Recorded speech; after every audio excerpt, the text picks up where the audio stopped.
As famous and beloved as the movie version of Around the World in 80 Days remains, the fascinating man behind its creation seems all but forgotten today.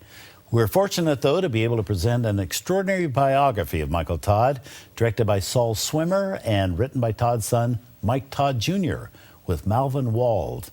This unique celebration of Mike Todd was released in September of 1968 and is hosted by Orson Welles and features many of Todd's colleagues and contemporaries, including Art Buchwald, Gypsy Rose Lee, Ethel Merman, Lowell Thomas, and Elizabeth Taylor. Todd himself appears in archival footage and home movies, and Mike Todd's voice in several narration segments is provided by Oscar winner Martin Balsam. This biography is much like Mike Todd himself, sometimes brash, occasionally sentimental, often implausible, but always interesting and entertaining. Not surprisingly, a primary focus of this documentary is the creation of Todd's masterpiece, Around the World in 80 Days. In its own way, I think you'll find this voyage around the world of Mike Todd just as much fun.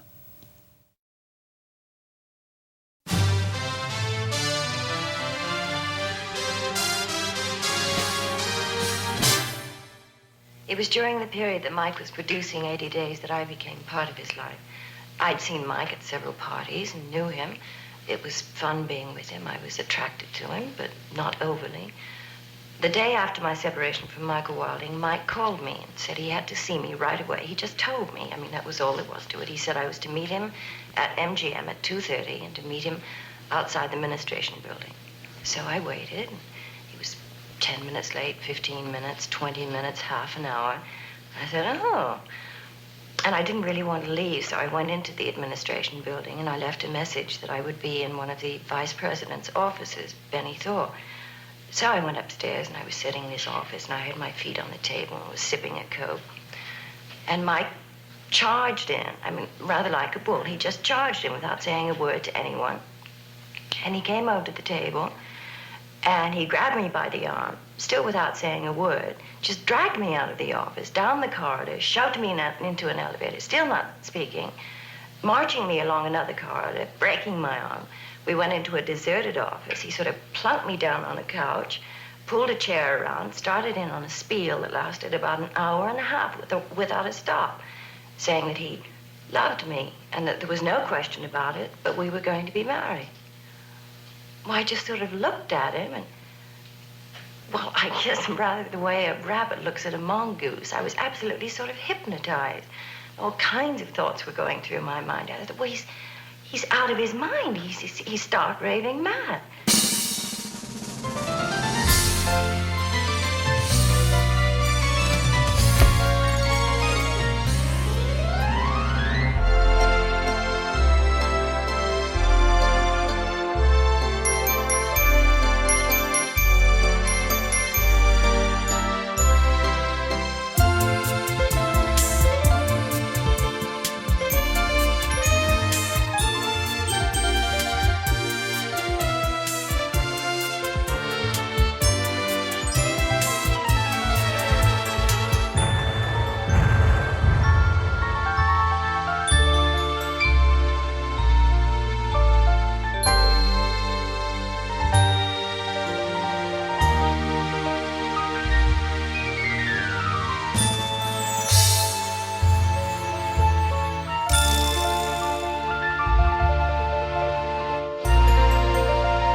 Had 2 weeks off. He sent a private plane down to location to pick me up and fly me away for a week, 2 weeks.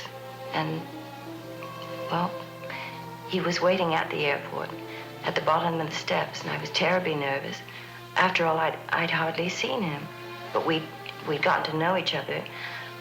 So intimately and closely over the 6 weeks on the telephone, but I didn't know what my reaction would be when I saw him. And I was absolutely terrified. And then I opened the stewardess opened the door, and I was the first one to get out, and I ran down the stairs of the plane, and he was waiting with his arms open, and I flew into his arms, and, well, it was like I'd been there always. Anyway, we became engaged then.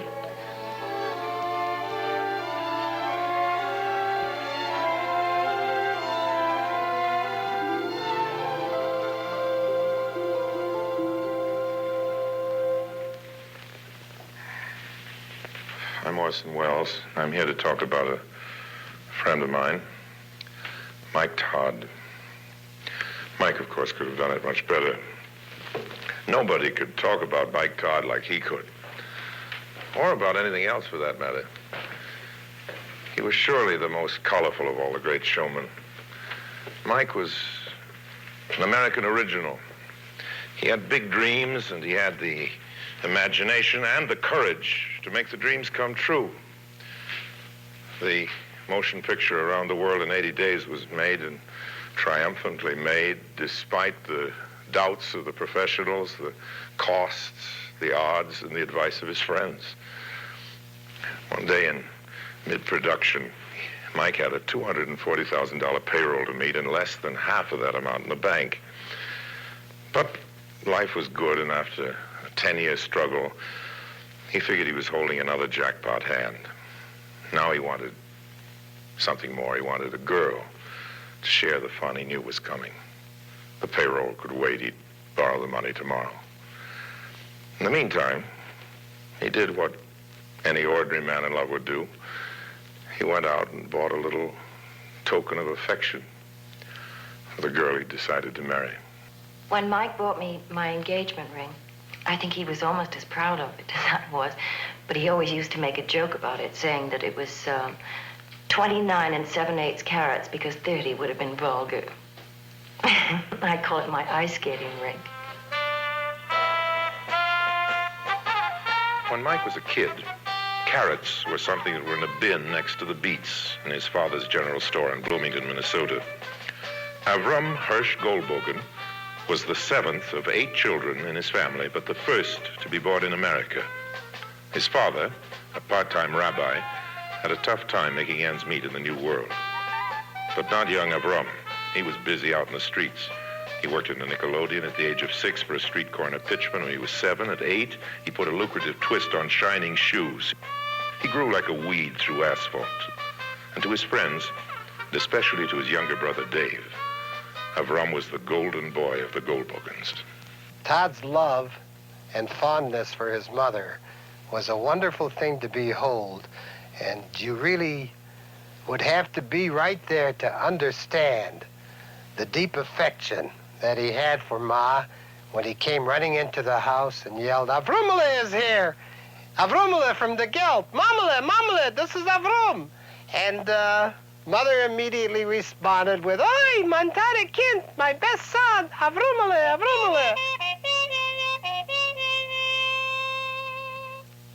Fats Slabitsky was a classmate. He could testify that for Mike, even school wasn't a completely unprofitable experience. You know, it seems like it were only yesterday when Michael Todd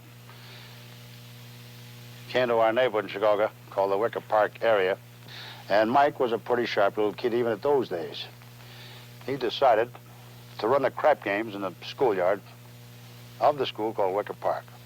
Now, we had to knock 2 fellas, or fight 2 fellas, and matter of fact, they beat him to death, but they admired his intestinal fortitude, so they let him run the games, and he became a partner with these guys.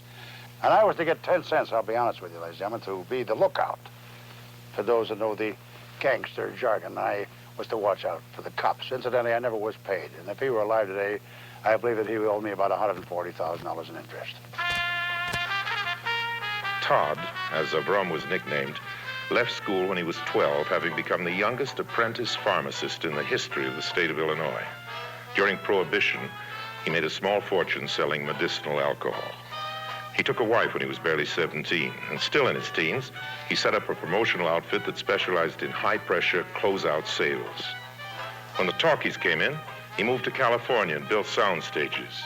As a contractor, Mike made and lost $1 million twice by the time he was 21. Having heard the words spoken on the sound stages, he became convinced he could write. This was when the crash of '29 left him without a construction business. So at the height of the Depression, he returned to Chicago and scratched a living writing jokes and sketches for radio and vaudeville. But it was the Chicago World's Fair of '32 where he made his first big score in show business with an act elegantly labeled The Moth and the Flame. This involved a lady wearing a transparent asbestos garment under the one you see. The gimmick, of course, was that she flitted too close to the flame and her costume got burned off. Mike, in later years, said, I burned up 4 girls before I got it right. Actually, not even a false eyelash was singed. Mike got hot and made money touring the Flame Dance and other attractions on the road. Now, with a new press agent, Bill Dahl, he was ready to attack Broadway. Many, many years ago, I got a phone call from Mr. Todd. And he was about to do a musical that no one had any faith in called The Hot Mikado. No one had ever heard of me, Mike Todd, or The Hot Mikado. Bill Robinson, a very famous tap dancer of that day, was the star of the show. The Hot Mikado got smash notices, but did only mediocre business. We pulled all kinds of stunts to promote it. But it was 1939, and people were spending what money they had at the New York World's Fair. The show closed.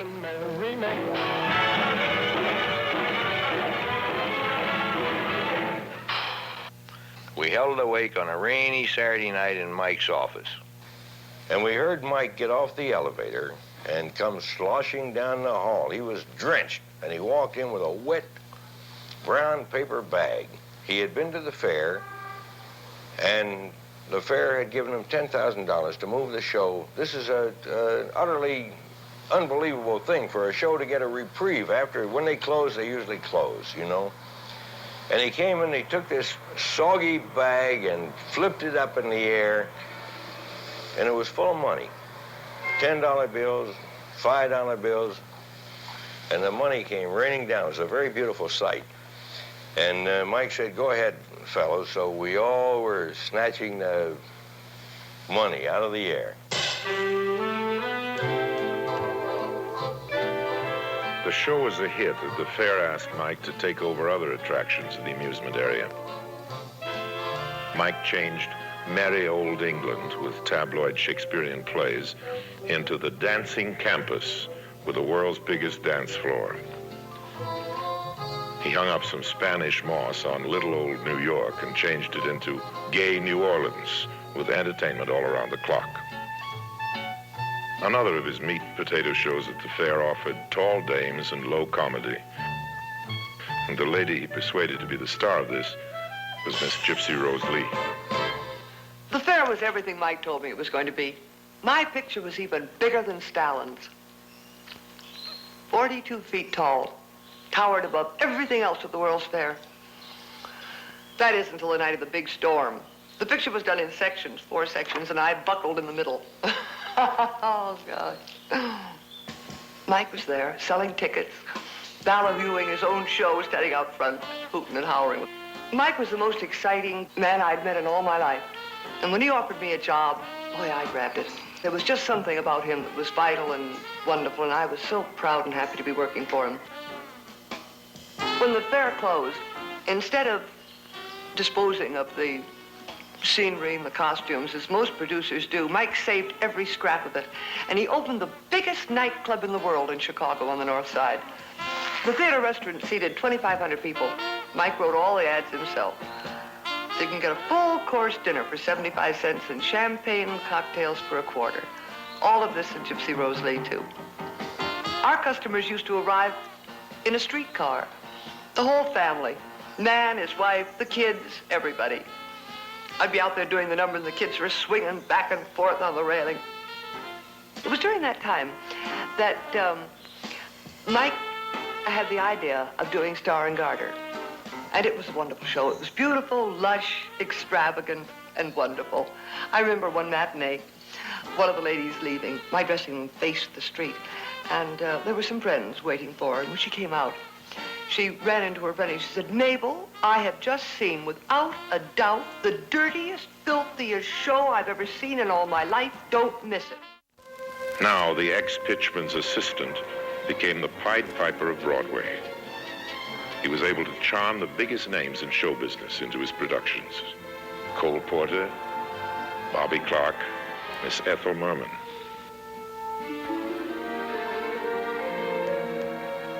I've worked with a lot of producers, but none of them was as forceful as Mike Todd. He could pitch like a carny operator or make small talk with a king.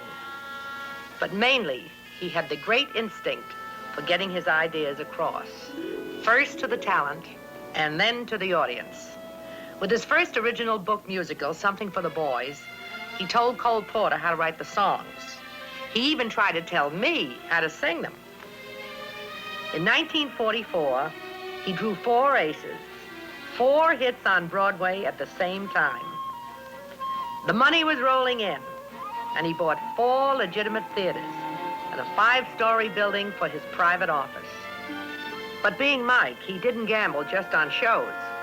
He was also spending a few fortunes improving the breed at the track. He had a whole stable of bookies following him all over town to pick up his action. There's nobody around like him today, but nobody. He was the biggest winner on Broadway, but now he was ready to move on. He'd already turned down any number of contract offers in the major studios in Hollywood, but when an independent production deal came along, it looked good, especially as it would take him out of town and away from his wife. He'd been giving her a rough time for years, and now she was giving him a bit of the same. So he went west. Mike was fascinated with the idea of making low-budget documentaries. Out on the coast in this period, his closest associate was Jack Moss, a writer and producer. He was 4 years ahead of his time. The Hollywood odds were just against his idea. The studio was just not interested in innovations. At the time, there was a lack of consumer goods around, and people had money to burn. Mike knew that Bing Crosby and Pat O'Brien were interested in selling the Del Mar racetrack, so he quietly hustled around and put together a group that came up with the necessary money. The horses started running at Del Mar, money rolled in, and as fast as it did, Mike rolled it back on horses that finished down the track. In that one period of just a couple of months, Todd gambled and lost $400,000. Everything seemed to be going against him. He was separated from his first wife, and during a time when they were publicly feuding, she died an accidental death. His movie production deal had dissolved into a series of disagreements with the studio, and the relationship came to an end. He lost control of Del Mar track. He was finished out here on the West Coast. Everything he touched had gone bad. Without even a backward glance at the town he couldn't lick, Todd headed back east. I went out to the airport with him. He wouldn't say goodbye. He said, "I'll see you. I'll be back. I'll be back with the biggest picture this town ever saw." I believed him. One of Mike's favorite lines was, "I not only lost a horse race, I lost a horse track." Because he had. He'd owned Del Mar racetrack and blew it gambling. Well, you know, Mike was a guy, I guess, who's the greatest hustler and this town's ever had. He went for broke. If Mike needed anything, Mike always hustled better when he was tapped out. He'd like to go tapioca. When Mike went out to gamble, if he had $100,000 in the bank, he gambled to lose 120. He felt better, I think, when he was hustling. He was a typical, perfect American hustler. Michael Todd returned to Broadway, $1.5 million in debt. Television was the new entertainment industry, so he sold a comedy variety hour to one of the networks, but after 3 embarrassing shows, it was yanked. And if that wasn't enough, his second attempt at marriage, this time to Joan Blondell, also ended in failure. So he went back to the one thing he'd always been successful at, musical shows. He produced 3 moneymakers with his eyes practically closed. But Mike was bored with Broadway. As he told his press agent, Max Gendel, he was looking around for something bigger. I remember one time we were riding in his car, and he was listening to a radio broadcast of a news commentator, and the news commentator was saying that some vegetarian had just walked up a mountain and there were no more mountains to climb, and so good night until tomorrow. Todd stopped his car, which I think was at Broadway and 52nd Street, ran into the Western Union office, and sent a telegram to Lowell Thomas, care of CBS, saying, "Dear Mr. Thomas, I know of one mountain that you haven't climbed. Signed, Michael Todd." Many years ago, when I accidentally discovered the Cinerama process, which was hidden in a Long Island laboratory, Mike Todd, along with 1 or 2 of my colleagues, went with me to take a look. It was in a barn in Oyster Bay, and when Todd saw this, he became a different man. I remember he stopped the car 3 or 4 times on the Southern State Parkway, called California. He's going to revolutionize the picture industry. He's going to take over the world. It was just fantastic, the way he reacted to the Cinerama. There's no doubt but what Mike Todd was a man of unusual talents. For instance, he was a super salesman, and he was a brilliant promoter. And he also was a master charmer of men and women. Todd was not what you call an organization man, and I remember once that there was some argument with the board of directors of Cinerama, and he said, listen, you guys are only putting up your money. I got my life riding on this. And in a way, he believed it, and he was right. Some people kind of hated Mike, but they didn't know him. I think they were afraid of him and jealous. If you didn't know the other Mike Todd, he could appear to be absolutely ruthless. Of course, he wasn't, but he had a wild temper. But it was like a firecracker. It quickly exploded. It was pretty colorful while it was there, but was quickly gone. And some didn't know how to cope with his authority, his sureness. The words can't and impossible were just not in Mike's vocabulary at all. Mike Todd's successes had been confined to the Broadway stage, but now he was ready to make his mark in the motion picture industry, where he'd busted out a few years back. In 1952, Mike was ready to begin what he called his gigantic 3-horse parlay. He sold out his interest in Cinerama, launched the Todd-AO process, and then took the combined profits from these 2 ventures and bet his entire fortune on Jules Verne to win.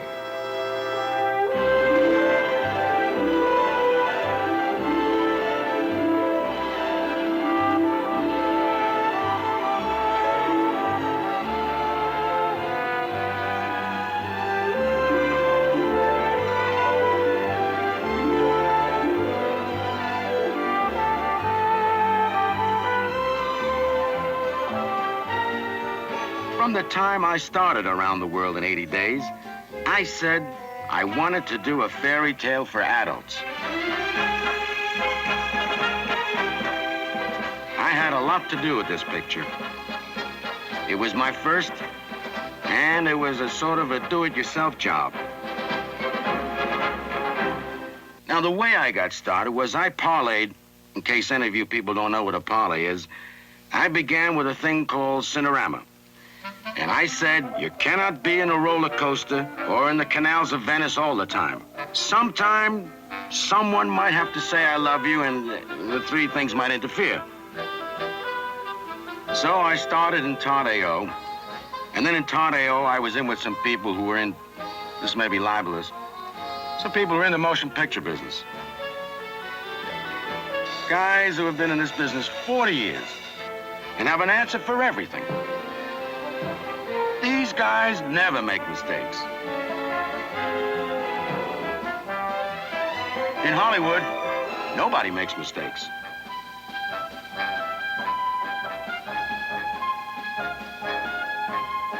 So I sold out of Todd-AO and I parlayed into this. As a personal venture and a personal gamble, I had more latitude than people have with boards of directors.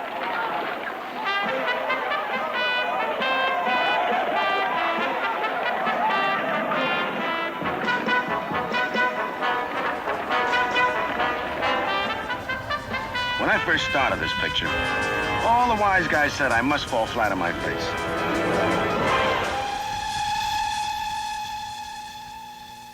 According to the best brains of the industry, Mike Todd was bucking impossible odds, not unlike the film's hero, Phileas Fogg.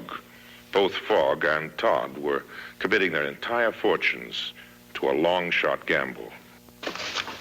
Open it up. You're going to need plenty of money.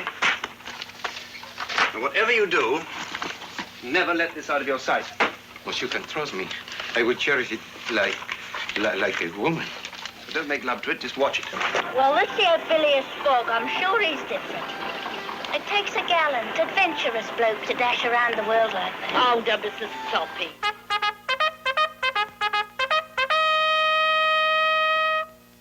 Fogg and Todd were both masters of improvisation. And only their ingenuity, resourcefulness, and daring could carry them successfully to their goal. In a very real sense, Mike was filming his own autobiography.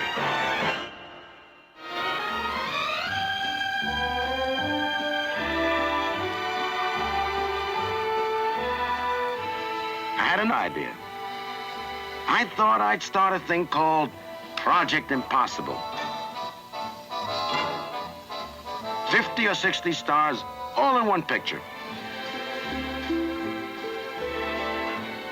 Now, I never got the people because they were stars. I got them because they were the best actors and fit the show. In England, I got Noel Coward.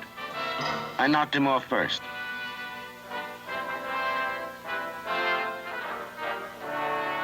For example, in the case of Sir John Gielgud, he asked me point blank, "My dear Mr. Todd," he said, "who's playing the other parts?" I says, "Noel Coward." He says, "I've got to see that." I says, "There's only one way for you to see it. You'll be on the set tomorrow." And he was on the set. The problem was not the money. The problem was to get a man like Fernandel to play a hack driver in the Paris sequence.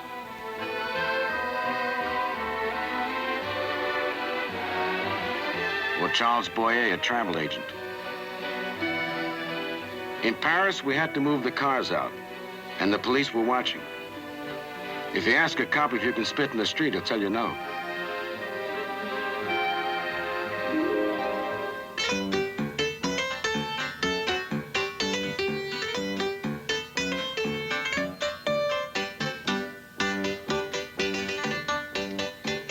If you were casting for somebody to play a honky-tonk piano, you'd use one of two guys, Sinatra or Hoagie Carmichael.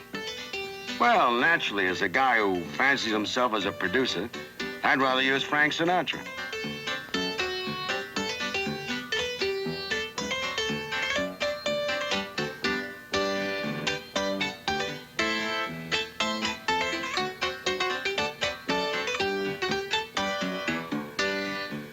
I wanted Marlene Dietrich very badly for the belle of the joint. So I went after her, and I said, "Look, I'm a gambler-type fellow." I said, "Marlene, I will shoot the scene and make no contract and let you see it. And if you don't like it, I will burn it." The chances I took, considering there were one or two other people in the same sequence, would have been a very expensive bonfire. The leading players were hired in fairly conventional ways, but he used all kinds of methods to get the other stars.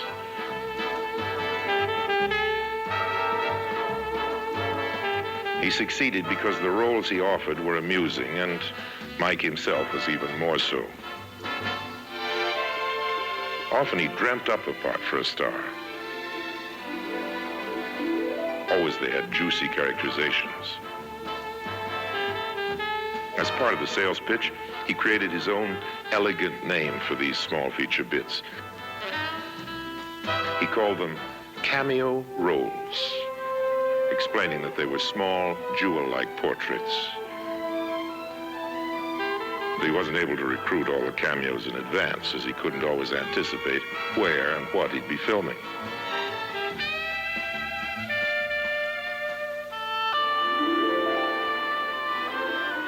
We were opportunists and made many departures from the written script.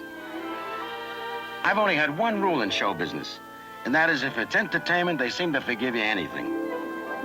I wanted to put this balloon sequence in, and I was told it wasn't authentic. As a matter of fact, the Jules Verne Society objected strenuously.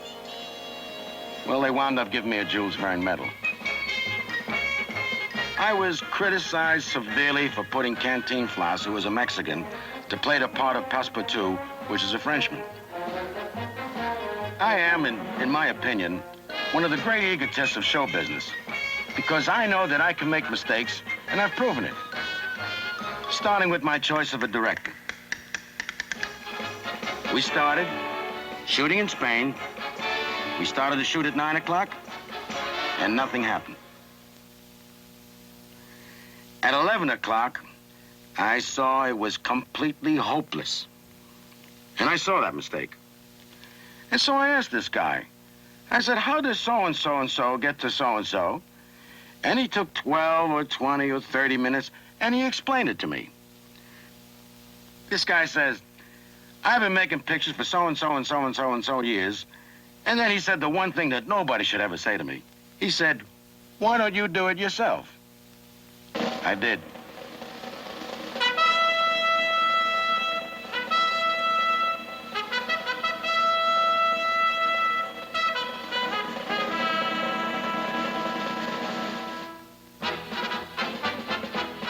That's Michael Anderson, the young director I got to take over.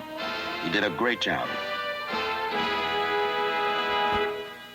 We shot in every country that we show in around the world. My friend, the King of Siam, loaned me the Royal Barge. He once wrote some songs for one of my cultural achievements, Peep Show. In Hollywood, we shot this sequence where Phileas Fogg makes the last leg of his trip from New York to Liverpool.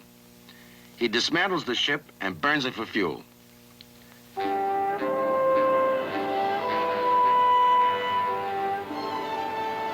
My best friend, a good director, was watching.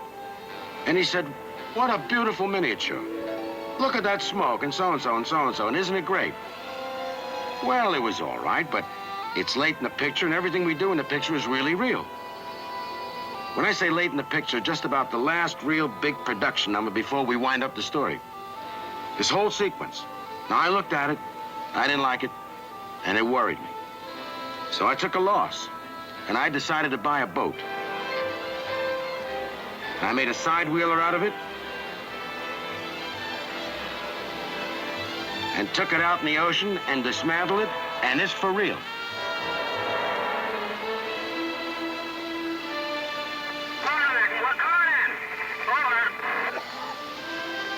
Barge to the Henrietta.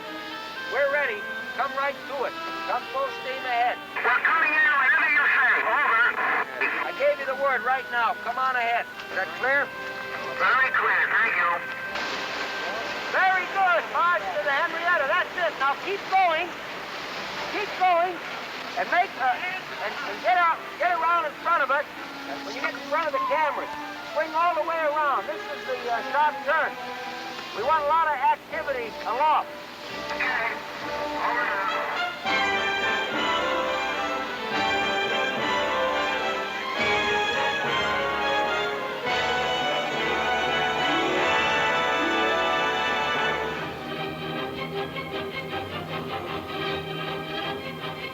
We started in August and finished the end of December.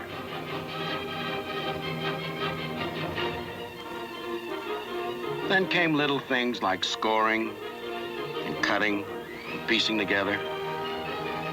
But I looked at the prologue and it was phony.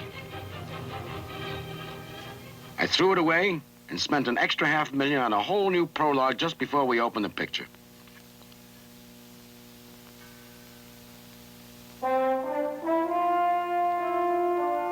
The money wasn't the important thing. I was shooting for the moon.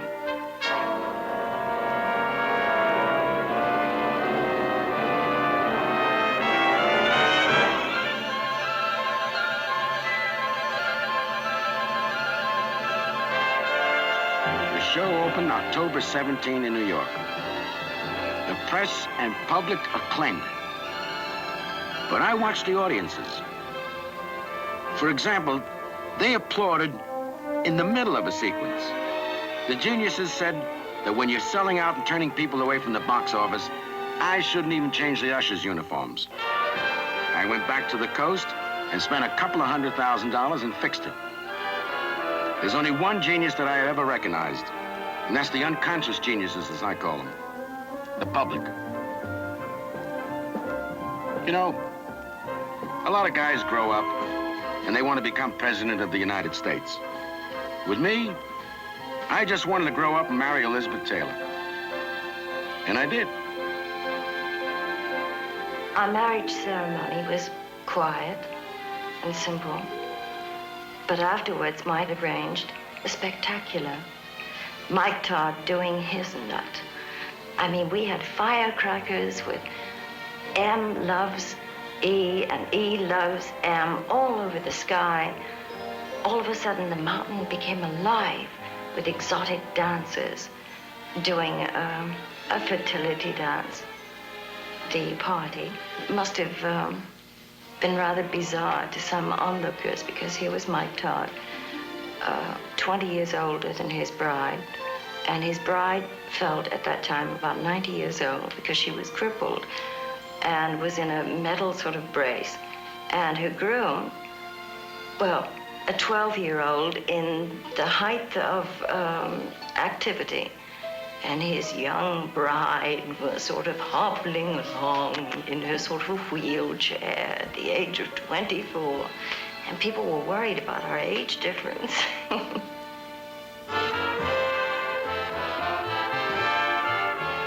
As some of you know, I'm married to a girl who's a few years my junior. As a matter of fact, she's a few years my junior's junior. We traveled all over the world together to promote Around the World in 80 Days. Of course, we couldn't have gone more first class, and we couldn't have had more of a ball. We arrived in Greece in our own plane, and we opened the film, went through all the kind of hoopla and the ceremony of the premiere with the royalty, and it was terribly exciting and very glamorous. And then finally we lost everybody, and we became the typical tourists. And I took home movies of Mike, and he took home movies of me. I was hobbling around in the Acropolis with one heel broken, and Mike was posing me up against goddesses. Then we went to the Greek islands, and we were riding around on donkeys. Well, we have the home movies of it. And they're like everybody else's home movies that are so bad you wouldn't believe them. I mean, you couldn't believe that the man who did Around the World in 80 Days and Cinerama had anything to do with these home movies. But I must say we had fun.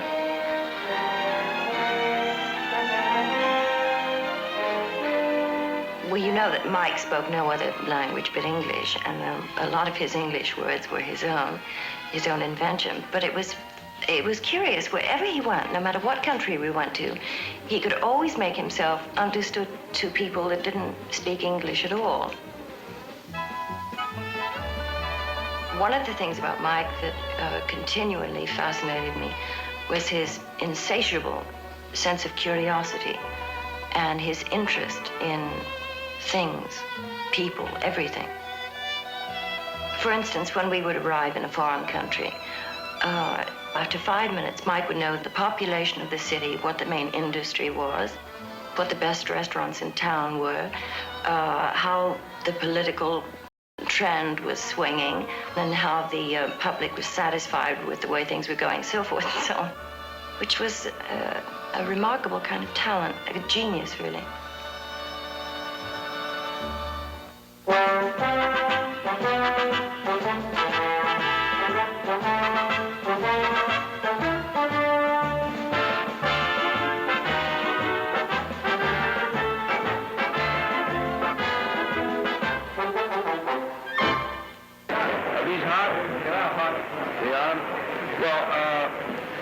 Elizabeth says that it's impossible for me to pass a microphone. So can you imagine what it's like?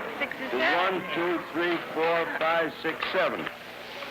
We're really overwhelmed. Speaking for both of us almost.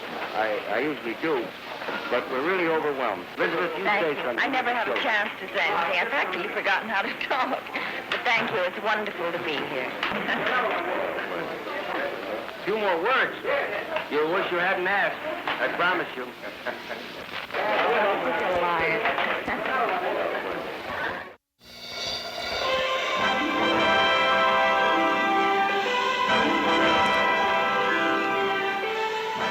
I think 80 Days received something like 70 or 80 awards from all over the world. But my heart was really in my throat the night of the Oscars. When it was time for the Best Picture Award and they called me up, without thinking, I ran to the platform and I grabbed it. I mean, I grabbed it. I won the 2 biggest prizes you can get, the Academy Award and Elizabeth Taylor. That's not bad for luck.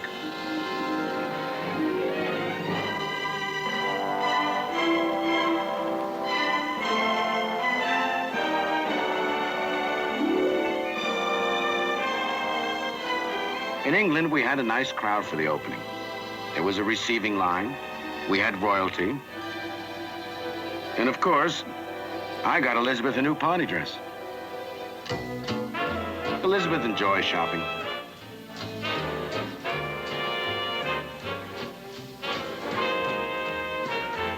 It was very extravagant of me, but my greatest pleasure is buying her a little bauble or a picture to hang on the wall.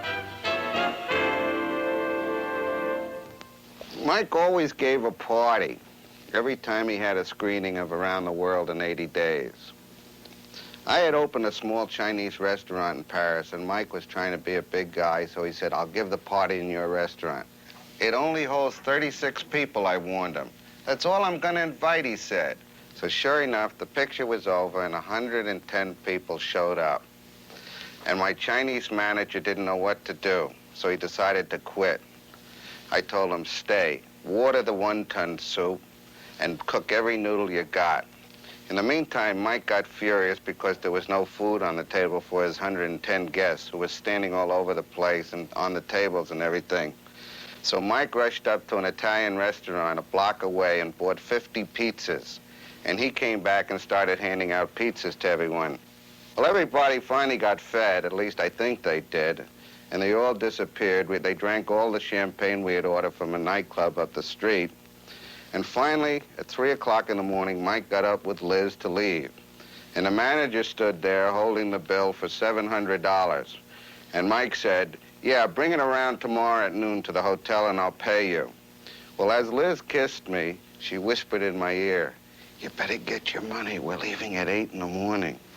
As I said, Mike, we can't carry you. We don't belong to the Diners Club. Mike said, if there's anything I hate, it's somebody who questions my credit. And as Liz winked at me, Mike paid out $700. And I wished them both a bon voyage. We even had such fun fighting. We really were the most raucous fighters, no holds barred in public or otherwise. One time, Mike got 3 transatlantic telephone calls at once. And we got to the London airport about 20 minutes late and missed the plane for Nice. There was no other plane going. So, you know, for once, it was his fault, not mine. Well, I was teasing him unmercifully, and all these photographers and reporters were standing around. It was just a kidding fight, but we were both using Old English and sort of old Italian gestures, which are even better than language. And some photographer got a picture, and I think maybe it was Mike's favorite picture of both of us. Actually, I call it the only talking still picture in the world. Mike Todd, welcome home. How was the trip? Oh, it was lovely. Thank you very much. When are you expecting the baby yet? Well, I'm not actually quite sure. I haven't been to see the doctor yet. Oh, I'm going this afternoon. But sometime around October, I think. Mike, there's been a lot of publicity about your public spats. I even heard something about about a champagne bottle incident. Please tell me you're not That is the most filthy thing I've ever heard in my life. I usually don't get cross. But the person that wrote this story is a frustrated old biddy who takes her frustrations out on her typewriter. And to me, it is such a sad commentary. And if anybody believes it, that's even sadder. I wish everybody could be as unhappy as we are. Then there'd be no wars, there'd be no problems. The world would be quite nice. Would you suggest a good fight now and then to married couples, Mike? Well, we're not introverts. If we have something to say, I say, hey, Liz. She hollers, hey, Mike. And if you make a Dreyfus case out of that, then it's too bad.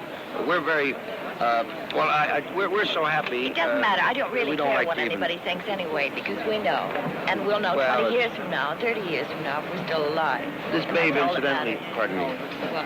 This babe incidentally said 6 months or something. You know, she's been in Hollywood too long. Yeah.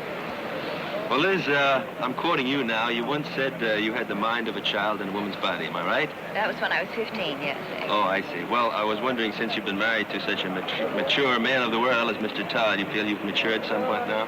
Well, I hope so. Otherwise, I'd be slightly retarded, wouldn't I? Well, thanks very much, Mike and Liz, and best of luck with the baby. See, you're not playing with children. That was a pretty good comeback. Yes, that was pretty good. That was for me, not for your camera.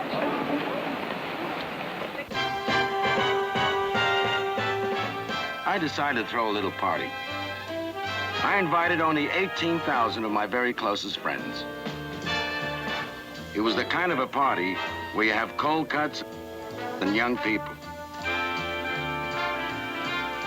Actually, it was quite a do.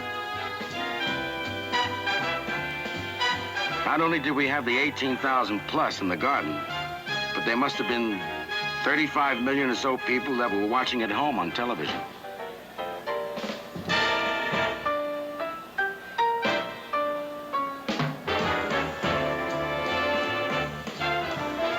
Of course, Elizabeth didn't bake the cake, but who could you find better to cut it? Well, the whole thing was an unmitigated disaster. First, there was a circus parade on 8th Avenue. There weren't enough policemen. They couldn't control the crowds, and the parade literally could not get into the garden on time, where it was supposed to go around the ring. Poor Sir Cedric Hardwick rode an elephant and almost fell off. It was absolute madness. Well, I was working the floor of the garden. And after the program was over, the food was driven in amongst the gifts. And that's when all hell broke loose. People were taking TV sets, cameras, parts of the airplane, a trailer. Saw one friend of mine drive off on a scooter. I waved to him. It ended up with a scramble of thousands of people, all jumbled, sweating, tugging, hauling. Thousands of gate crashes. And the waiters were hoarding the champagne and watering it down and selling it to people for $10 a bottle. I know. I got one of them. And the sight of chic, lacquered, coiffured, elegant women fighting with little kids over a hamburger, it was just wild. At that time, Elizabeth and Mike walked by, and Mike took the keys and he threw them up to me and he said, "Okay, Lenny, lock up the store." The party taught me a lesson. 18,000 gets unwieldy. Anyway, finally, Mike and I got home. The phones were ringing like mad. His friends and associates really just amplified, you know, what we'd seen. It was a total disaster. So Mike turned off the phone, shrugged his shoulders and said, "Well, they can't arrest me for throwing a lousy party. If they didn't like it, they don't need to come to our next party."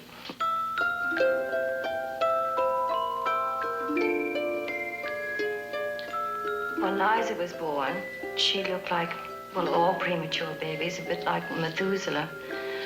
But to Mike, she was a total miracle. He is quite convinced that when he went to see her right after her birth, and she was in an incubator and really breathing for her life, well, evidently in some sort of gastric spasm, a little hand came up and made a sort of sign. And Mike was totally convinced and told everyone in the world that would listen to him that she was waving at him and that she looked him right full in the eyes and that she recognized him and waved to him.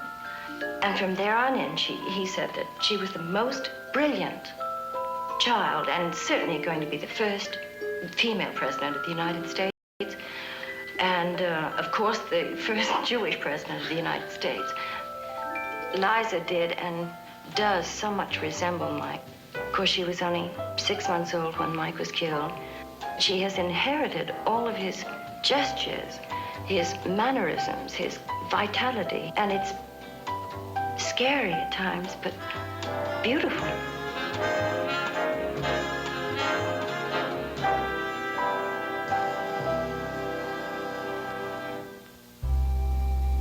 On March 22nd, 1958, Mike flew back to New York from the coast in his private plane, the Lucky Liz. Elizabeth had a bad case of flu and didn't go with him. The plane was caught in a heavy storm over New Mexico and crashed. For 5 days, his death was headline news all over the world. Mike Todd died as he lived, spectacularly. His greatest legacy to me was the gift of love. Knowing not only how to give, but how to receive with love.